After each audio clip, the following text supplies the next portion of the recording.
Welcome everyone to episode number 15 of Knitting Like a Cave Woman. My name is Miriam and I'm coming to you from Southern Illinois in the United States. Welcome everyone. Okay, I just wanted to let you all know that this entire episode is not going to have knitting in it because I realize that there's going to be a lot of people that are watching my episodes, but maybe they're not necessarily interested in spinning. So I have decided that for the Bolan project, where I am spinning to knit this, I'm going to title these episodes in parts. So when you see Bolan part 1 or Bolan part 2, it's going to be pretty much about spinning for this top. So this episode is not going to have knitting in it. I also wanted to say that maybe there's some of you that were a little bit interested in spinning and like what that all entails. So I think you would still get a lot from watching these episodes. And maybe I might, encourage you to get out of your comfort zone, and maybe you might be interested in trying to get into spinning. I'm also going to share my cotton story. The very first time that I grew cotton, how I got into growing cotton, and just my story on it all. So I'm hoping that you'll all stick around and watch the entire episode because the story is pretty good. All right, you guys, let's get into it. I'm going to be filming some of this in different segments. So the next segment, we're going to go outside and I'll see you outside. All right. Okay, everyone. I decided I would come outside. I'm sitting in one of my little garden spaces, and I thought it would be really good to just come outside and do this part of the segment where I'm gonna be talking about the processing for the Bolan tea. And I thought it would also be a good time to talk about my cotton story on how I got into spinning cotton.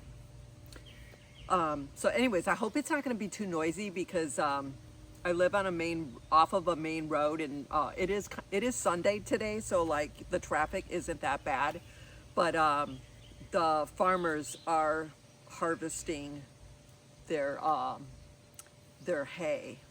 So anyways, there might be some trucks and stuff going by. All right, you guys, all of the fiber got to my house. This was the wool that I showed in my last video. So the wool came in. We've got the wool, and it's Falkland wool that I'm going to be adding to my fiber when I spin it.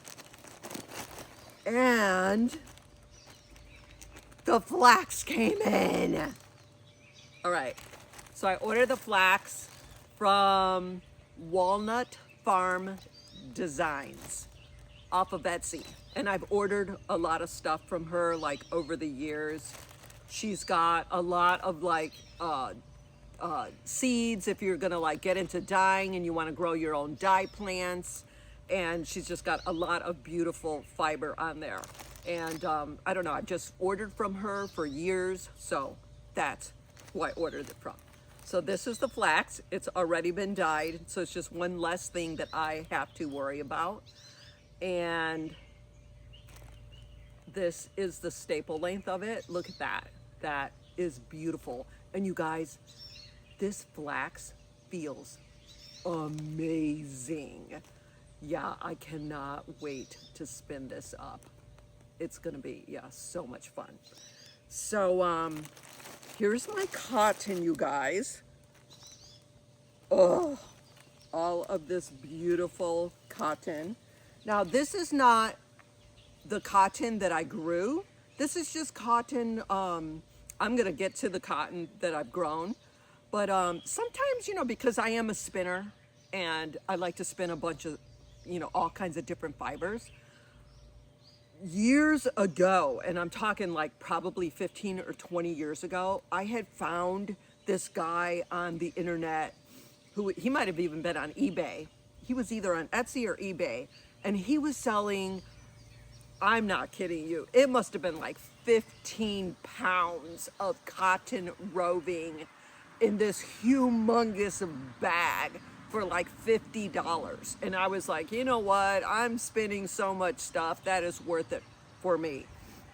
And I kid you not, this box got delivered to my house, and I have been working with this cotton for years, and this is it, you guys. This is finally, I have whittled down the bag. There's just a little handful left of this cotton, but I've had so much fun over the years, like dyeing this cotton and like spinning it and just blending it with other fibers. So anyways, I weighed my top for the Bolan top that I had knit, and I got the weight of it, which I don't have my book with me right now, but I weighed it, I put the amount of the weight, and then I just picked out enough cotton that was gonna be the amount of the weight of the top that I had already knit, just to give me some sort of an idea of, because I do not want to run out of cotton. So all of this cotton is now going to get dyed, and it's going to get dyed something. Okay, what did I do with that? Oh, here it is. I'm not sure if I kind of want a heather. I think I want it to be like a heather, my project. So like if you've ever looked at heathered yarns, you know how they're not like a really rich blue. They're like almost like a blue where they didn't dye like the fiber completely, and there's still some blend of like cream or something in there. Anyway, so I'm thinking about when I dye this cotton, I'm thinking about not dyeing it like all the same kind of purple. I'm thinking about maybe making it like some sort of a purple with little blotches of cherry, or I don't know, because I have not even gone into my dye stash to see what dye colors I have. So I don't know, where it could be like a whole mystery of what I end up dyeing it. But I'm not one of those people that when I do my art projects, I am more about having fun and just really enjoying the process. I'm not one of those where like, it's got to be this color purple. Like, if it's not that color purple, I am not gonna be happy. Like, that is not the kind of person that I am. So you guys, I'm gonna be so excited no matter really what color it turns out to be, as long as it's somewhat in the ballpark of turning into purple, like a deep purple, somewhere around that ballpark. So anyways, we'll see when I start dyeing, because I'm telling you, I'm one of those people that like, I could constantly like change my mind. All right, so the fiber's all here. The next thing that I have to do is I have to wash this cotton. And what I normally do, this cotton I have loosely kind of bound it up, if you can see, just very loosely. And mainly because when I go to wash this, I want it to have the roving kind of together a little bit. I don't want it to like all separate and just be like this mess. So I've got that, and then when I go to wash my cotton, I always put it in these little lingerie bags, because I don't know if you can see, but just moving this around, the cotton just starts like fluffing out all over your house. So I put a whole bunch of the cotton in these bags, and then that's how I'm gonna wash it. And I need to wash this before I dye it, because cotton has a lot of like spinning oil, just natural oils from like growing cotton. So I'm gonna wash it really good, And then the next process is going to be dyeing, and I'm going to show that too. All right, so that's that. All right, you guys, and I thought now would be a good time to, it's pretty hot out here, just letting you guys know, in case you see me sweating, and I'm a sweater anyways. Okay, I'm gonna tell you guys about my cotton story, so get yourself something to drink. I got my coffee with me. Let me just take a little slurp. All right, here's my cotton story, because it is a fun one. All right, so years ago, I used to belong to a fiber guild, and it was more like a spinning guild. And because I live in the bottom of Illinois gets to the bottom with, like, it touches like all these other states. It's like Missouri, Tennessee, Kentucky. And so this fiber guild, there was a lot of people that came in from like other states. So one day I'm there, I'm just spinning, with this group of people, and the conversation comes up about cotton. Now you guys, this was probably like about a good 20 years ago. At that time, I didn't know anything about cotton. I mean, I knew about as much, as cotton is like when you grow up and you hear stories or people talking about cotton, or their folks picking cotton, or you just hear like these random stories, but like, you just listen, you're not thinking that deeply about it. So anyways, they're talking about cotton, and somebody yells across the room. They're like, "Hey, Miriam, you should grow cotton because you can grow cotton in the state of Illinois." Well, I was like, well, what does that mean? Like, can you not grow cotton like in Kentucky or Tennessee? They're like, oh yeah, there's certain states it's illegal to grow cotton. I said, really? Like, I had no idea. Like, I didn't know that. So let me tell you, the gears started turning in my head. They were like, oh yeah, you should. They were like, if I lived in a state where I could grow cotton, I would totally be growing cotton. Well, I was just like completely like really, I was just kind of like, yeah, that kind of sounds interesting. Maybe I should start looking into that. Because I mean, I am a gardener. And I was thinking to myself, like, how hard could it be to grow cotton? Okay. I honestly had this visualization like in my head of, I remember my husband and I like driving through Georgia and like stopping and like looking at the cotton fields. And I remember the cotton fields like all being like pretty much like to my kneecap. Like the cotton wasn't like all that high. And I was thinking to myself, like, I had this visualization of like putting the plants in my garden, and like they would just be like a certain level, that was just what I thought. So I thought, that's it. I'm going to order some cotton seeds, and I'm going to grow 18 plants, I'm just going to put them in my garden. Now, you guys, I'm going to be inserting some pictures along the way.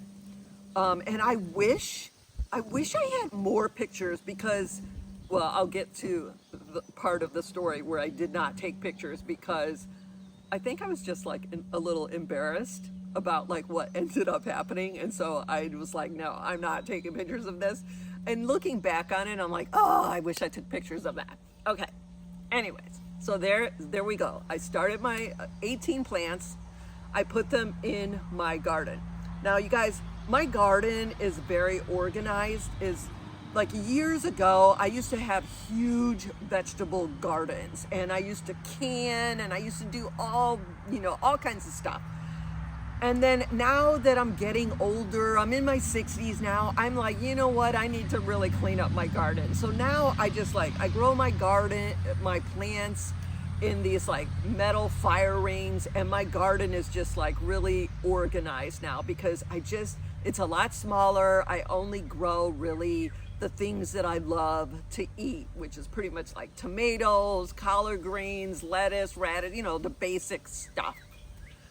And so anyways, my garden is very organized, and that's where I started to grow my cotton seeds. All right, so my cotton plants, they took off. And the first time that I ever grew cotton, I grew this, I believe it was called Arlene's green cotton seeds. I got them off of the internet and they were heirloom. Now, once again, I didn't know anything about cotton. I wasn't even sure really what heirloom was. Okay, so my cotton plants grew and they grew and they grew up to my kneecap. When I got up to my kneecap, I thought, oh, this is it. They're gonna stop growing now because, this is about the time when they're gonna start setting out their bolls, and then they didn't set out any bolls. And, a couple weeks later, they were up to my hip. And I was like, wow, those plants are like getting really big. Like, I'm really surprised. And not only did they get really big, but they were spreading out and they were getting wider. And I thought, okay, they're going to start setting up bolls pretty soon. And they just kept growing. And then it was up to my shoulder. And I was like, oh my God, do I have like the magic cotton plants? Like, what is going on? And then weeks later, they were like up to my head. And I was like, okay, now they're starting to set out some bolls. But as the weeks went on, the months went on, they just kept growing, you guys. They were like Jack in the Beanstalk. Okay, you guys, I had no idea that the cotton that is grown in the fields is for the cotton industry. And that is normally like white Pima cotton for the cotton industry. And they have designed, it's a hybrid cotton that they have grown that only gets a certain height for the machinery to process that cotton and harvest it. Okay, I did not know that heirloom cotton seeds are the original cotton seeds from like the birth of cotton. And real cotton, heirloom cotton grows like a tree. Okay, I did not know that. So basically, you guys, I had 18 trees growing in my garden. And you guys, the trees, they grew like an entire tree, like in one season. So it got to a point where I was literally having to anchor these cotton plants down. And thank goodness that I had grown the cotton plants pretty much like around the edge of my garden. So there was like a fence. There's a fence that surrounds my garden. And I was having to take rope and like anchor these because once they grew the bolls on them, like the bolls were so heavy. So one day my husband said, oh my gosh, we're expecting like this really bad storm with like winds and stuff like that. And he's like, yeah, you're going to have to anchor those plants down. Well, I'm surprised I didn't lose like my whole garden fence that year because I had tied up all these plants like to the fence and it didn't matter. We got this really bad storm and it was like I had 18 trees fallen like in my garden. You guys, it was so insane. The cotton, I'm gonna call them cotton trees, they just kept growing even though they fell.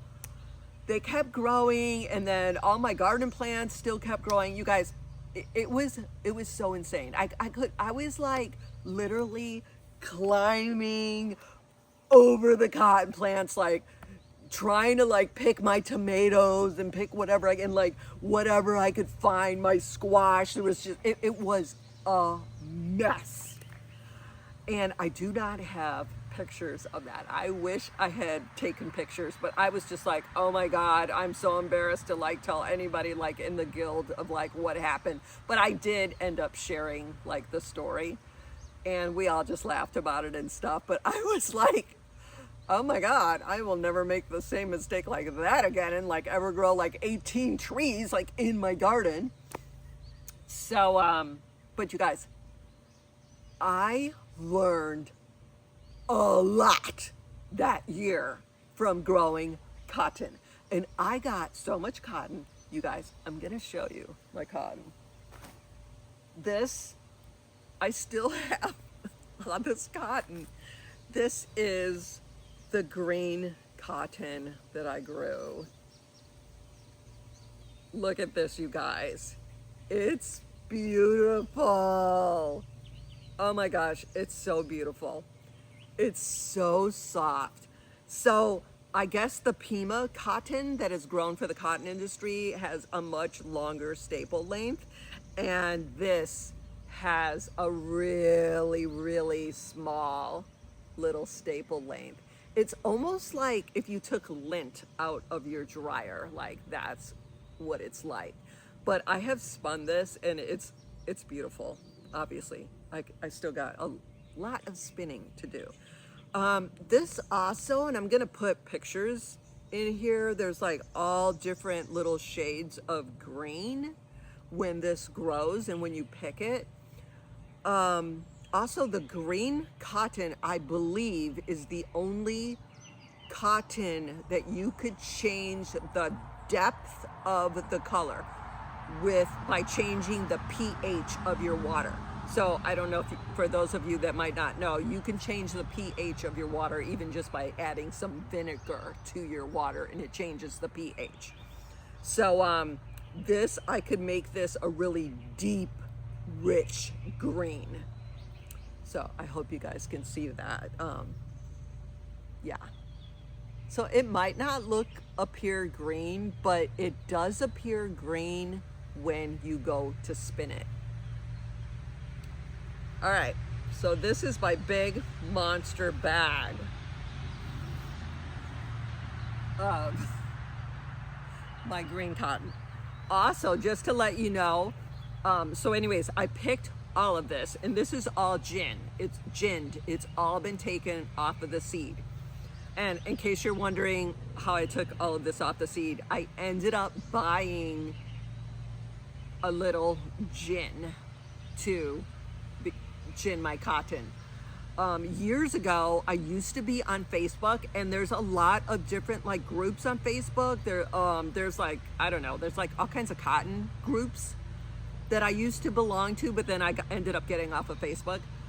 And the cotton groups, if you went on the cotton groups, you can just ask the question like, where can I buy a gin? And there'll be like tons of people like telling you where. So anyways, there was somebody on there, they sent me a link, and I was able to order this gin. And then I ended up using the gin to, I went to like little, like grade schools and elementary schools, and I actually did little like demonstrations and stuff like that, and like how to gin your cotton. And I would give like a whole talk of like how I grew my cotton and blah, blah, blah, blah. And, so that was like really fun. So I really got a lot of use out of buying the gin.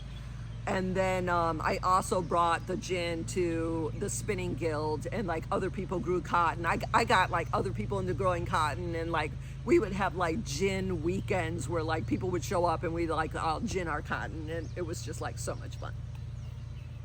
All right, so that's the green. And then I grew this beautiful Sea Island brown. So when you grow your cotton, you should never grow different cottons at one time. You only want to grow one cotton color, because they will cross over, and you don't want that. If you want your seeds to be, true, then you just want to grow only one cotton.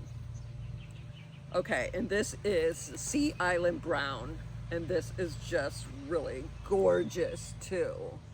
Look at that. It's really, really pretty. Yeah. So I would love to like, just do like a Sea Island brown tank top, maybe, the green tank top, and just have like, one solid color of a tank, just as a little thing, as a little memento that, oh, I grew this. I picked it, I did everything, and all right. That's that. Okay, also, just in case for those of you that don't know, and I learned this along the way, I did not know this, but I guess like in the the early 1800s or earlier, I guess cotton came in many different colors. There used to be like an indigo blue cotton, which has gone extinct, and there used to be a rose pink garden, or a rose pink cotton that has also gone extinct, which I think is just like super, super sad. And I guess, years ago, people had to like burn off their cotton fields because it was contaminating the white cotton fields. And when the clothing industry realized that Pima cotton was like the primo cotton in their mind, because it had the longest staple length and you could get more cotton, that became like the big number one cotton, and they were forcing people to like burn off their cotton fields that had all the different colors of cotton because it was contaminating their white cotton. And so that's how we ended up losing a lot of the colored cottons. And I think now there's only just the white, the green, and the brown. So is that the saddest thing? All right, you guys. So I think that was it of my cotton story. That year I learned so much, and the following year I grew cotton again, and then from there I decided that I would go on to flax. If I can grow cotton, I can grow flax. Okay, so I'm gonna save the flax story for another time. And okay, so I'm gonna end this right here because now the next thing is washing and dyeing, and so we're gonna go on to that. All right, see you in a little bit. Okay, everyone, it is now the next morning. So last night I washed my cotton, and then I made up a batch of soda ash, and I soaked my cotton in the soda ash. Now, I only needed to soak it for a few hours, but I just kind of pooped out because it was at nighttime, and I just left it in the bucket and just left it soaking overnight, which nothing is going to happen to your fiber when you just have it soaking in the soda ash. So what the soda ash does is it changes the pH and allows the dye molecules to attach to your fibers. So I ended up dyeing it in. So I got up this morning, I took it out of the soda ash bucket, and then I mixed up my dyes, and then I dyed it. And so I ended up dyeing it the color grape. These are my containers. So the cotton is now sitting in these buckets. It's all wet, it's all dyed. So now this has to sit here for a couple of hours before I rinse it. But I'm just gonna probably end up just letting it sit for most of the day until I feel like getting back to this. So, can't get my lid up there. All right. Also, I'm going just going to leave these outside because I kind of feel like when the temperature is really nice and warm in the summer, that is when I really love to dye any kind of like plant fibers, because I just think the heat and the warmth really lets the color like get in there and just set really good. I'm just like tired. If I have lines on my face, it's because I was wearing a respirator mask, which you need to wear that when you are mixing dye chemicals, dye powders. Also, you know what I wanted to say was, I was not going to do like any kind of a video like showing you guys like how to dye, because I really want to inspire you guys to register and take a class, whether you take it on the internet, whether you go to a fiber festival and take a class. There are teachers out there that are really good. That is what they do. They dye all the time. They teach the art of dyeing. And I would really encourage you to take a professional class and really learn to dye properly.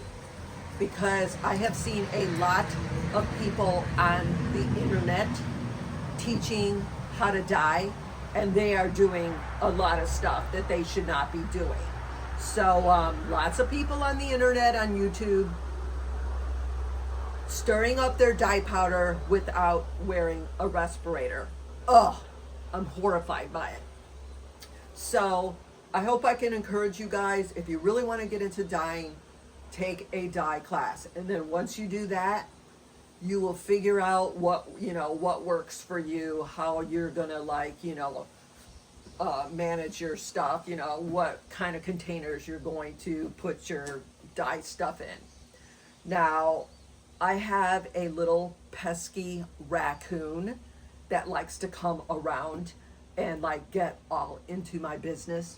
So I'm gonna end up leaving this on the porch, and I'm gonna get some bricks and put some bricks on there, and then I'll just have to keep an eye on it, because wouldn't that be hilarious if there was a purple raccoon running around. Okay, I'll see you on the next little bit when I rinse it and it's up for drying. All right, see you soon. Okay, so now it is the next day. Last night I rinsed out all of my cotton fiber, and oh my goodness, does the color not look gorgeous? Okay, so it's purple, which is what I want it to be. I wanted it to be in that ballpark. And look at this. Oh, is that not beautiful? I absolutely love it. Okay, so now we're just waiting for it to completely be bone dry. So this weekend it's supposed to get up into the 90s for a couple of days. So I'm actually gonna move this into my garage, and hopefully it'll be speed dry by tomorrow, and then I could start carding it. So right now we're just waiting. We're waiting for it to be bone dry. But you guys, look at this. Is that not beautiful? Ah! All right. So I'll see you after this gets dry. All right, everyone. All of my cotton got dried. And so what I did was I took all of my fiber. I took my cotton and I took my flax, and I weighed the cotton separately, and then I split the weight in half, and then I put the two parts into two separate bags. I did the same thing with the flax. I weighed it, I split it in two parts, and I put that in two separate bags. And the reason why I did that is because eventually I'm going to start spinning, and then when I spin, I'm going to make that into, a skein of yarn, and I'm going to start knitting on my project. Because I separated the two bags, I will kind of have some sort of an idea of when I get through one bag and I start knitting my project. I'm hoping that one bag should be enough for the whole front section, and then the other bag will be enough fiber for the whole back section. So that's the game plan for that. So here's one of the bags, and I titled this the Bolan Tee, just in case something happens and I get sidetracked and I end up putting all this down. This bag says the Bolan Tee, the other bag says the Bolan Tee, and the other bag has a number 2 on it, so that I know that's the second bag. I can't go to the second bag until I'm finished with the first bag. All right, so that's one of the things that I did. I also started my hand carding, and I just started that yesterday. So yesterday I put in about 4 hours of hand carding, and this is the beautiful fiber that I started hand carding, and I'm going to do a demo on how I hand carded this. So these are my Rolags. This is what they look like after they're hand carded. Look at that. Is that just so beautiful? All right. This is the blend of the cotton with the flax. I have not put the wool into this yet. And I'm going to probably get to that on the next episode. But for right now, we're just creating some rolags with cotton and flax. And I'm going to explain that more in the next episode. Okay, I'm going to show you and talk to you about some hand carders. Whenever I get into hand carding, I always try to wear, don't wear anything, don't wear like a nice sweater or something that you like really care about, because there's a good chance that somewhere along the line, these little teeth that are in the hand carders, somewhere along the line, they're going to dig into whatever you're wearing. If you have like, you know, a little slip up or whatever, and you don't want to be wearing like one of your nice knits. So I always normally hand card like in some little tank or whatever that I don't care about. I also have this ratty old pillowcase that I always just, it's just my pillowcase that I use for hand carding, and I always put that in my lap, because I'm telling you, especially when you start hand carding cotton or flax, it just seems to get everywhere. Okay, let's talk about hand carders. Hand carders, these happen to be wool hand carders. These are not cotton hand carders. The teeth are spread out differently. These are cotton hand carders, and the teeth are much more fine. They're a lot finer. You're gonna start hearing my tree frogs croaking. All right, so these are wool carders, and these are cotton carders. Okay, cotton carders also come in a much larger hand carder. But the cotton carders, when they're larger, they're not as broad as this. They're a little bit more narrower, and they're longer. Okay, I happen to not like those, and I'm gonna tell you why. For some reason, a lot of people seem to think that bigger is better, but I personally don't think so. Maybe it's because I'm like a smaller person, I have smaller hands, so it could be that. But I really love these Clem and Clem's little small cotton hand carders. You could see also that they have a curve to them, and you'll see some cotton carders that do not have a curve to them. Now, if you have never hand carded before and you really want to start to get into hand carding, I'm going to tell you right now that hand carding feels really weird when you are just learning to hand card. And a lot of people just give up right away, and they're just like, yeah, this is too weird. I don't like it. I'm not going to get into this. I think that they just don't give it enough time. Another thing is, I would really encourage you, if you are interested in this, into signing up for a class, for a spinning class.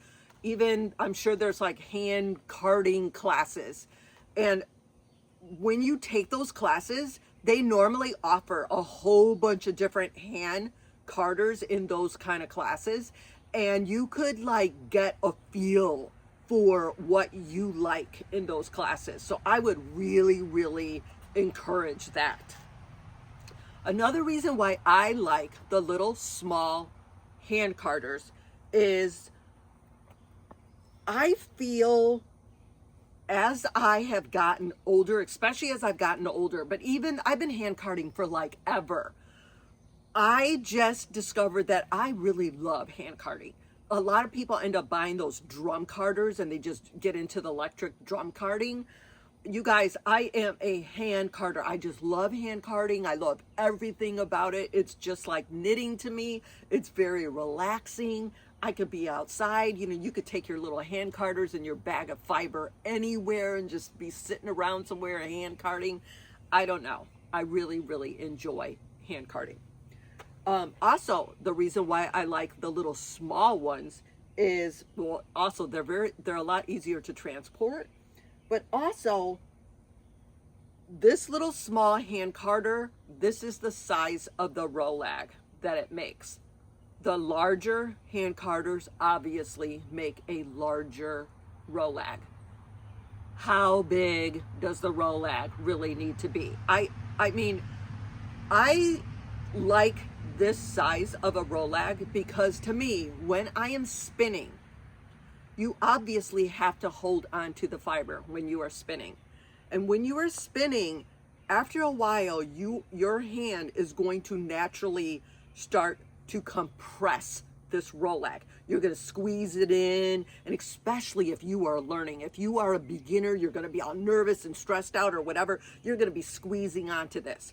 Okay, I find the smaller even the littler, my Rolag is, I could even break this off into half and have two little small Rolags. I just feel that the smaller it is, the less chance that I'm going to get of me compressing this and smashing this down.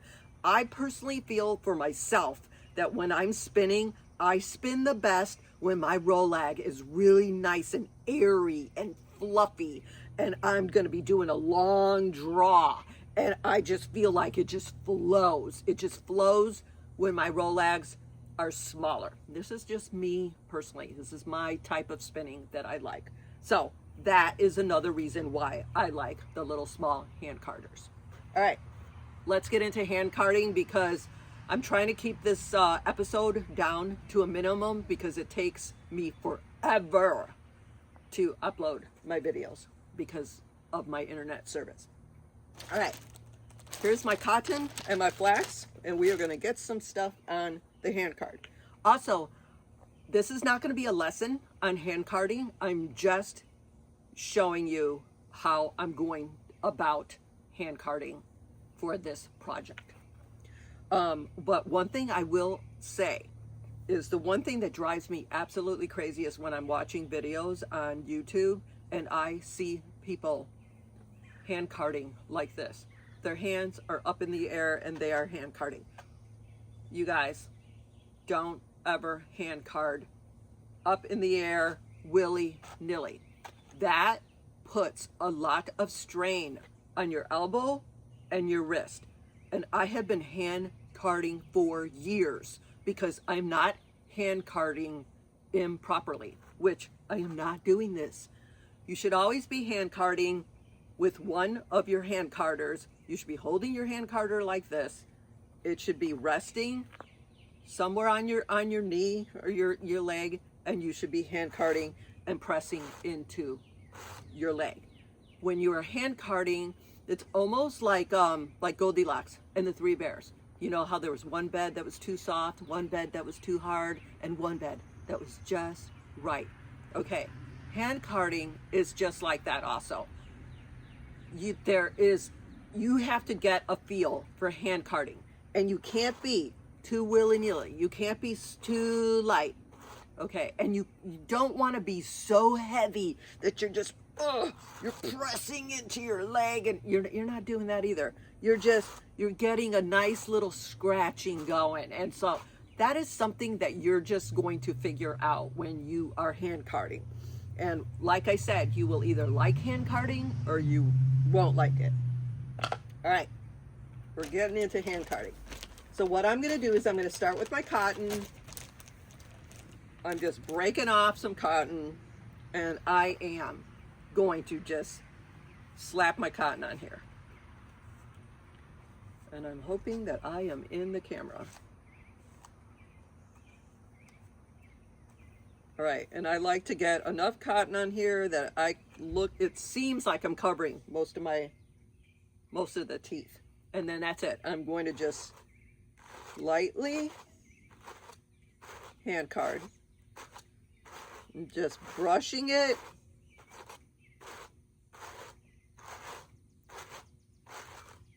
Until it looks like it's nice and even on that one and that one. I think that looks really good. I like it. All right, now I'm gonna reach into my bag and I'm getting some flax. Okay, for the flax, I'm just going to put one right there, one swipe right in the middle, and one swipe right in the end, just like that. And now I'm just going to eyeball this. Every single time I put my flax on here, I'm just eyeballing it. I don't want too much flax on there. I don't want too little. I'm going to try to be consistent with that same amount of flax every single time. So this isn't like, rocket science. You don't have to like weigh it and do all that. I mean, if you want to weigh it, do whatever you want to do. But this is how I am spinning this fiber. All right, then I just hand card it, just like three little turns. And now I'm gonna take it off. Take it off that way.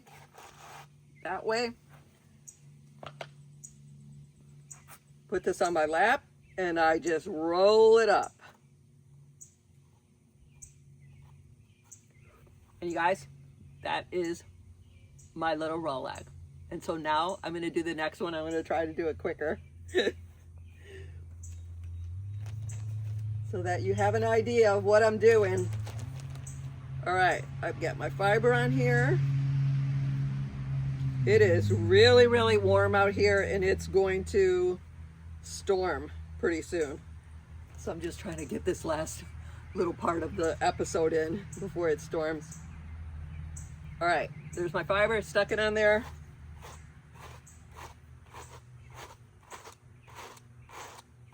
Do a couple little brushes.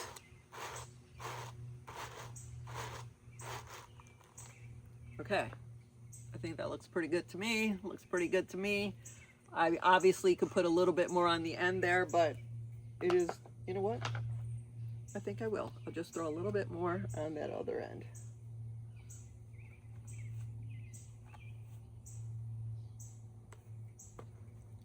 Brush. Okay, that looks pretty good. Now I'm going to put some flax on there.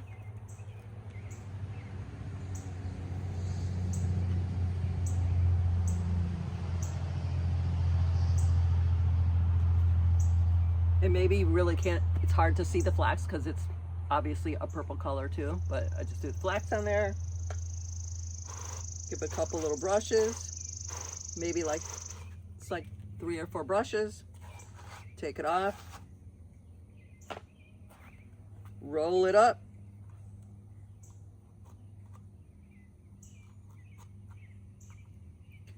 And that's it. I got another rolag ready. That goes right in my batch. So that's basically what I'm doing, you guys. On the next episode, we're gonna get to spinning. So I have a little bit more space in this basket. I think I could card up some more rolags still.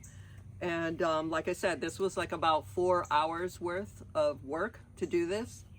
Oh, one more thing that I just wanted to mention. Just put those down real quick. All right, so I did write down in my book, in my journal, the starting date of this, because I didn't want the starting date to be when I was dying. I didn't really put that as the starting date. I wanted the starting date to be when I started hand carding. And this is just so that we have some sort of an idea of when we started and when this ends. So we know like how many months it was for me to completely do this project. Okay, so my starting date was Friday, June 12th was my starting date. It's the day that I started to card the fiber rolags. I actually wrote that in my journal here. So, and this is for the Bolan spinning project.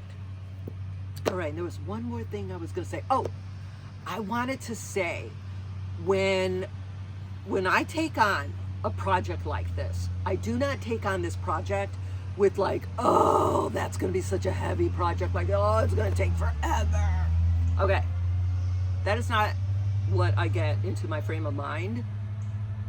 I get very excited about starting a very long project like this, and to me it's all about the fun of the preparation of the fiber, the dyeing, just the hand carding. Like, I really just get into it and just welcome it as a really fun, meditative project.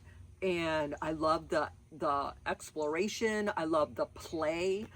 I like to just, think like a child, like it's all exciting. And where is this going to go? What will I learn along the way? So I don't get very hung up on it being like this long, dreadful thing. So I also, stuff happens, life happens. I might have a funeral that I have to go to one day. I might have a wedding that I have to go to another day. I might even have to go out of town for the weekend. There's just things that happen in life. I've got grass that I have to cut. I have got gardens that I have to maintain. So this is just something, a project that I'm going to try my best to give it a couple of hours, or at least maybe an hour out of my day. Maybe a couple days goes by and I don't get into it, so I'm not looking at it as like this big chore, like, oh, I have to slave away at this, like, every single day. So it should be fun and it should be exciting, and that's how you should look at all of your crafty projects. All right, you guys, I'm going to end this with a banjo tune, and then see you on the next episode. All right, here's the banjo tune. All right, I'm going to play Pick Me Up on Your Way Down. You were mine for just a while, now you're putting on style. You never once looked back at your home across the tracks.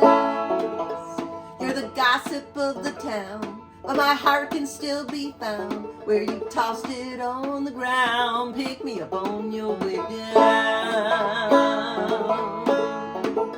Pick me up on your way down when you're blue and all alone. When the glamour starts to bore you, come on back where you belong. You may be their pride and joy, but they'll find another toy and they'll take away your crown. Pick me up on your way down. They have changed your attitude, made you haughty and so rude. Your new friends are now to blame. Underneath you're still the same. When you learn these things are true, I'll be waiting here for you. As you tumble to the ground, pick me up on your way down. Pick me up on your way down when you're blue and all alone. When the glamour starts to bore you, come on back where you belong. You may be their pride and joy, but they'll find another toy and they'll take away your crown. Pick me up on your way down. Yeah, they'll take away your crown. Pick me up on your way down.